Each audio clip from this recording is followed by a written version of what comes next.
Bonjour et bienvenue sur les Folies Douces by Mimi. Aujourd'hui, attention, une recette addictive avec un gâteau 100% chocolat. On aura besoin de 150 g de chocolat noir, 200 g de beurre, 5 œufs, 100 g de farine, 150 g de sucre, un sachet de sucre vanillé, une pincée de sel. Pour le glaçage, vous aurez besoin de 80 g de chocolat noir, 40 g de beurre. Alors pour les pépites de chocolat ne sont pas pour le glaçage mais à mettre dans la préparation. Je les ai pas mis au bon endroit. Et pour la déco, des paillettes en chocolat et vermicelle.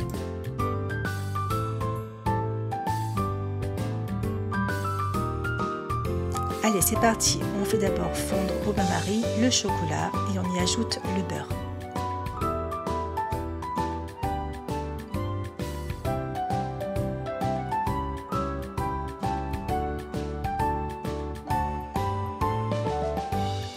Ah, l'odeur, je vous dis même pas comme ça sent bon. Ma passion, le chocolat fondu.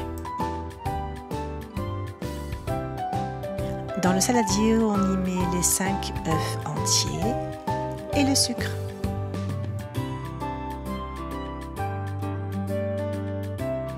Et à l'aide du fouet électrique, on les fait bien blanchir pour qu'ils doublent de volume. Cette étape peut durer 2 à 3 minutes. Et voilà ce que vous devriez obtenir.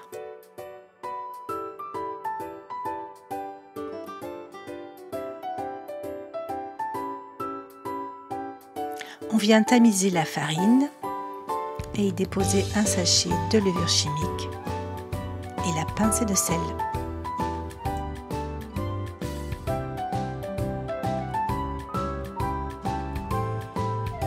Et on mélange simplement au fouet.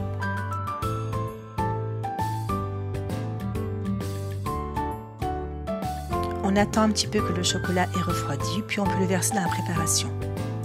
Cette recette est hyper rapide et facile à faire. Souvent, les meilleures recettes restent simples mais efficaces. Dites-moi en commentaire si vous êtes team gâteau au chocolat ou pas. Peut-être y a-t-il d'entre vous qui n'aiment pas ça, ça peut arriver. En tout cas, moi je vous le dis, c'est pas mon cas. Petite astuce de Mimi, quand on fait un gâteau avec des pépites de chocolat, bien souvent celles-ci restent au fond du plat. Alors j'ai retiré une cuillère à soupe de farine de ma précédente préparation que j'ai mélangée aux pépites et ça va permettre à la cuisson que les pépites se répartissent de façon uniforme dans tout le gâteau. On mélange bien, ensuite j'ai détaillé avec du papier sulfu le diamètre de mon moule pour qu'il n'accroche pas à la cuisson. Celui-ci c'est un moule de 20 cm à bord haut. Ça part en cuisson en chaleur tournante à 180 degrés pendant 35 à 40 minutes.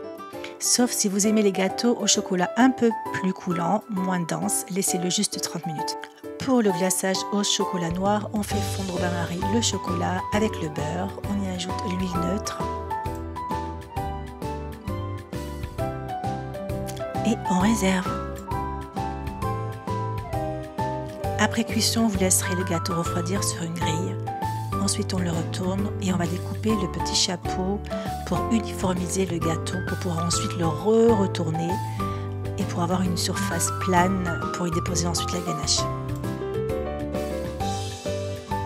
Moi, pour ma part, j'ai laissé le gâteau 30 minutes. Il est hyper moelleux, hyper fondant. Et ne jetez pas les chutes, hein. Malheur, sacrilège.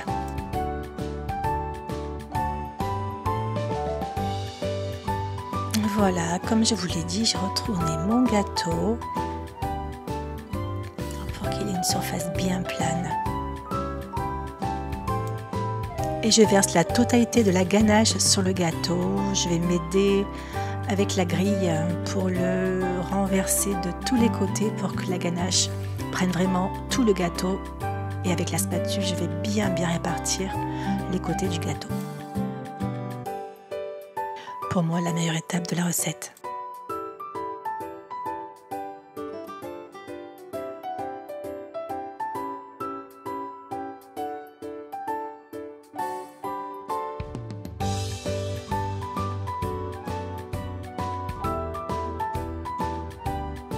Quel beau glaçage bien brillant.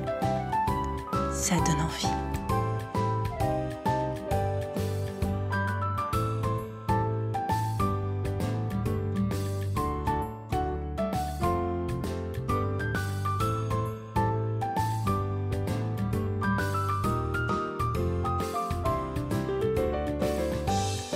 Et pour le final, on dépose les vermicelles tout autour du gâteau sur les côtés. Pour la déco, j'ai même mis aussi sur le gâteau des éclats de pistache. Et là, c'est tout à fait optionnel. Classique des classiques, le gâteau au chocolat fait toujours l'unanimité à l'heure du goûter. Un intemporel de la pâtisserie française, la base. N'oubliez pas de liker, de vous abonner, c'est toujours gratuit, de commenter si vous le désirez, de partager et d'activer la petite cloche pour recevoir toutes mes prochaines gourmandises. Oh là là, ça en fait des choses. En tout cas, merci encore pour tout. Allez, place à la découpe. Résisterez-vous à l'avalanche cacaotée de cette recette? Moi, c'est mort. Je me suis inspirée de la recette des pépites de Chloé. Merci Chloé. Cette recette est aussi adaptable avec du chocolat au lait. Allez, j'ai assez parlé. Je vous laisse. Bisous. Bye.